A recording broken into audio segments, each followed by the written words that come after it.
Good evening, I'm Maciej Mikos and you're watching Ukraine Brief on TVP World. Today is the 1324th day of Russia's full-scale invasion of Ukraine.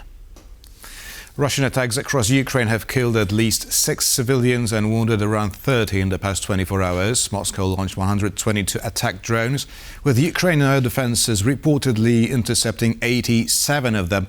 22 drones struck 12 locations across the country.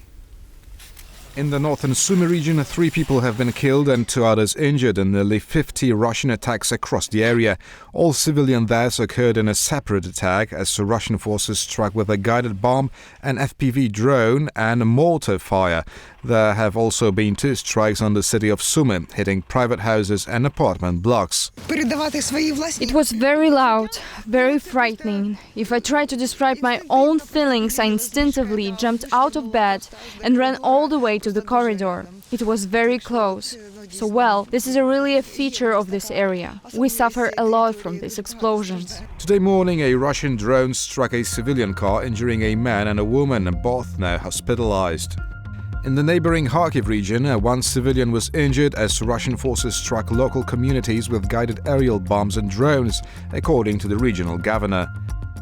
In the eastern Donetsk region, at least 6 people were injured in Sloviansk this morning, including 1 in serious condition. Russian forces reportedly dropped 2 aerial bombs on the city, according to regional governor Vadim Fedashkin. In the southern Kherson region, 3 people were killed and 10 others wounded in Russian shelling, including 4 police officers among the wounded. In the Zaporizhia region, Russian attacks injured 2 people and struck 14 villages. The attacks damaged private houses as well as critical and social infrastructure. Russian forces carried out a massive drone attack on a civilian port in Odessa, targeting energy infrastructure and injuring at least 5 people. More than 30,000 consumers were left without power. Ukraine's deep strike campaign against Russia's energy infrastructure continued overnight, with reported attacks targeting facilities of a Lukoil gas plant in the Volgograd region, about 600 kilometers from the Ukrainian border. Overnight on Friday, Ukrainian forces carried out strikes on the Korotkhovsky gas processing plant and the Yefimovka linear production dispatch station in Russia's Volgograd region. Russia's defense ministry said its air defenses shot down 19 drones, including 9 over the Volgograd region, which is about 600 kilometers from the Ukrainian border. Despite its claims of intercepting the drones, a fire broke out at the Lukoil Korotkhovsky gas processing plant in the city of Kotovo, according to local telegram channels and governor of Volgograd, who said that fuel and energy facilities are on fire. According to a statement from the General Staff of the Armed Forces of Ukraine, explosions and fires were reported at both sides, with the extent of the damage still being assessed. The strikes were reportedly carried out by Ukraine's Special Operations Forces, whose units continue carrying out asymmetric operations aimed at weakening Russia's military-economic potential. Also today, another drone struck an oil depot in Russia's Rostov region in the village of Matveyev Kurgan.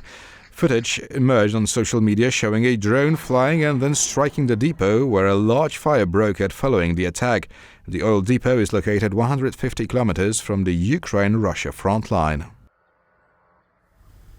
And we're staying on the topic. An oil depot in Feodosia, occupied Crimea, continues to burn.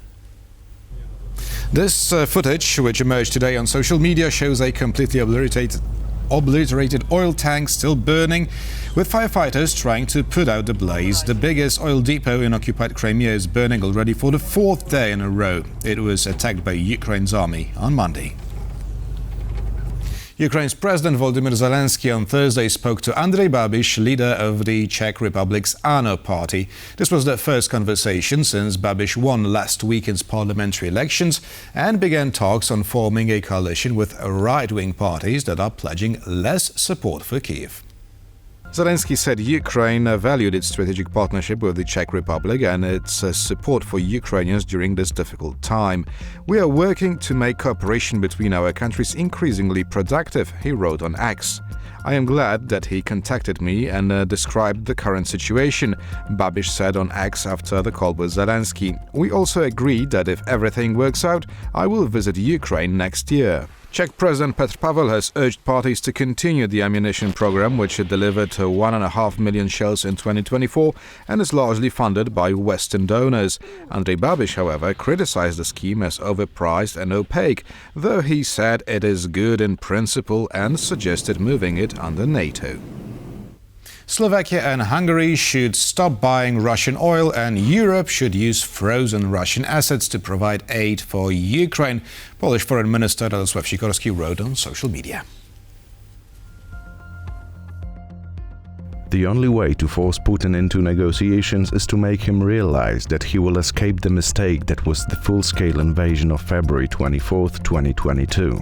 To achieve this, it is necessary to continue supporting Ukraine financially and militarily and to undermine the foundations of Russia's war economy. A good start would be if the self-proclaimed MAGA supporters in Hungary and Slovakia listened to President Trump and stopped buying Russian oil.